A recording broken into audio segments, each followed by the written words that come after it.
The history of books is as long as the very books themselves.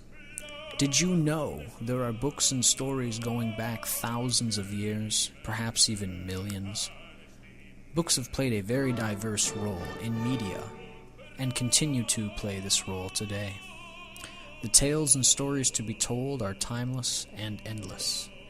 I promise you by the end of this video you will have a deeper appreciation for what books were, are, and always will be.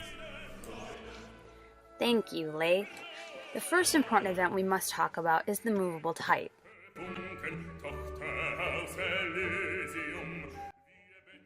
This particular development by a man named Gutenberg, also known as the printing press, led to printing in mass volume and scale.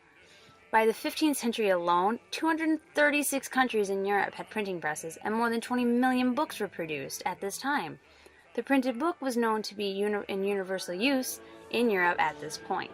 The expansion in the production of books impacted the mass population.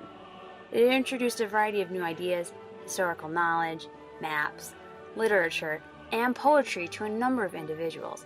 This expanded the media itself and its popularity.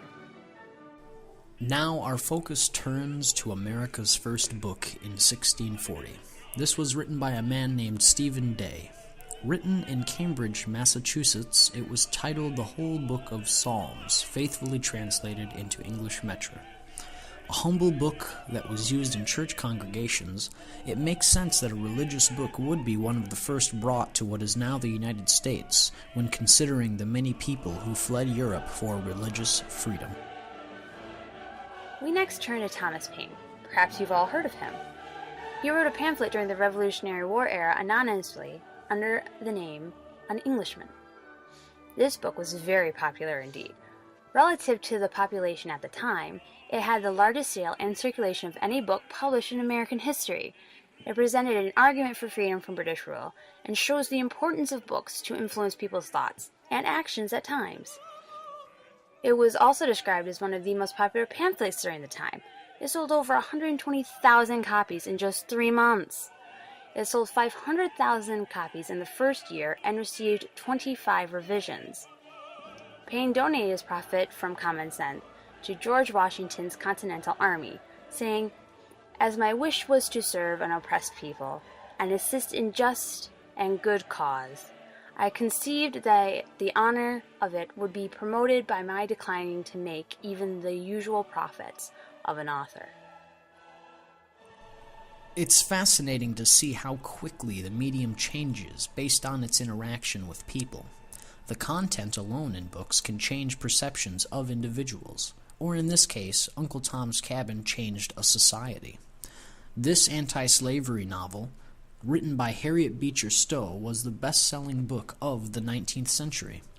The book told the story from the perspective of the slave, which at the time was very controversial.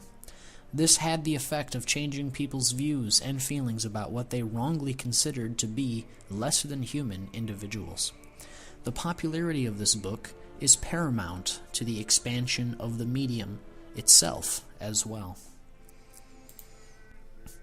As the medium expanded even further, book selection increased dramatically as well. For example, Penguin Books released the first paperback book in the summer of 1935. It was by Ernest Hemingway.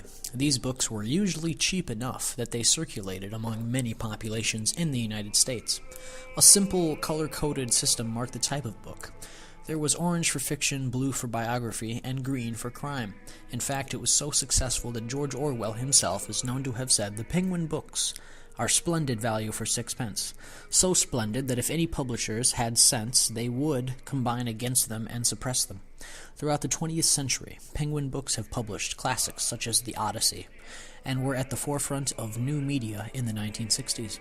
Even today, they continue to make a name for themselves, and many prominent writers and authors. The last event is perhaps one of the most important in its implications for the future. The Internet has expanded the medium of books to a level unimaginable before. In 1989, the Internet became public and companies began offering this globally connected technology. This global system of interconnectedness allows books to be sent and received freely in mass amounts by any individual on the planet with the appropriate technology. Ideas that were only shared in books were now being delivered to millions and billions of people. The amount of change taking place since this conception of the internet and this moment is truly awe-inspiring. The internet changed the way we interact with all types of media. In this case, the way we interact with books has been increased immensely. People across the globe are learning from and reading from books they may have never come across in their entire lives without the connectivity of this medium of communication. Books can be downloaded by thousands. This means that information that was once physically bound into paper can now be shared as easily as the air we breathe, if we so choose.